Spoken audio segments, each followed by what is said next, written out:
What's up, guys? Thought I'd hit you up with a quick arm routine. This is basically the arm routine I've been doing for probably a good 5 or 6 years. I mix it up every now and then, but this is about the same principle of it. So usually I start off with barbell curls for 5 sets to 8 to 10. Basically, what I try to do is I try to go as heavy as I can with barbell curls and keep good form, but that's the one that really digs to the core of the muscle. So I always start off with those. Ever since I've been working out, when I do arms, I start off with barbell curls. I never start with any other exercise unless I can't get the barbell curls. But that's basically the first exercise you want to start with, is the one that's going to hit the meat of the muscle, and that's barbell curls. So you want to go pretty heavy, as heavy as you can, and keep good technique. But the most important thing is to really blast that muscle, because your arms are fresh and they're thick and they're ready to get hit. So next I usually go to hammer curls, depending on how I feel and what day it is. For hammer curls, I go as heavy as I can. Right there I'm curling 80-pound dumbbells, which is pretty heavy. But I mean, when you look at hammer curls, your range of motion is cut in half, because you can't come all the way up, because you got a dumbbell in your hand. Some people come all the way up over the shoulder, but you're not working your bicep anymore.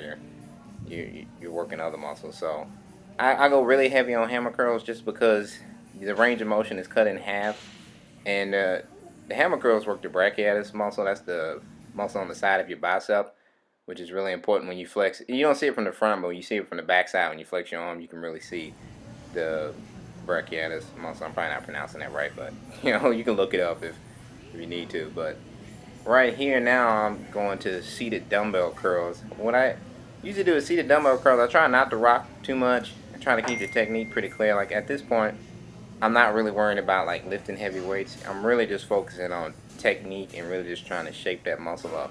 So I try to come up and squeeze a little bit, and try not to rock too much. You're gonna rock a little bit back and forth, but I try not to rock too much. Usually I do those for about 4 sets of 10. Sometimes I get more, sometimes I get less.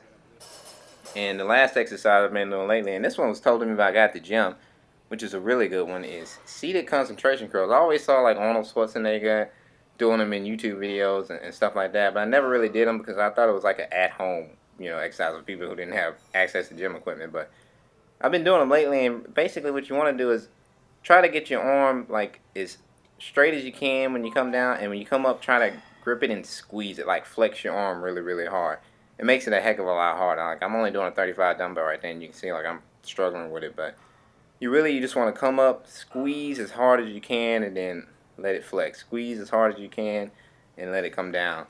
You don't want to go heavy for this one. You really want to keep it light and really just focus on being really technical. And try not to, right there I'm rocking a little bit when I get tired. It's okay to rock when you can't get anymore, but for the first reps, try to stay as straight as you can. Like try not to rock and go back and forth. So keep it really, really technical, and try to come up and squeeze it just for a second. Well, you don't have to hold it for a whole second, but just come up and squeeze it just for a moment and then let it go. So that's pretty much all I got for you for my arm routine. That's pretty much what I've been following since I started. Is usually 4 exercises. I usually stay around 4 sets of 8 to 10 reps. If you can get more, do more. If you're getting less, that's okay. You don't have to get 10. If you get 8, that's fine. It's usually better not to be getting all the reps, because it means you're really trying. So that's my basic arm routine. I switch it up every now and then. Like I said, I'll I'll switch up like hammer curls and maybe throw in preacher curls or cable curls or something like that. But the main thing, I never switch barbell curls. I never stop doing barbell curls, because that's the one that is the foundation of building your arm. So I never cut that one out. I just build around it. So, yep. You got any questions? Hit me up. But that's my secret to getting big arms, as you can see in the picture in the beginning. So until next time, I'll see you.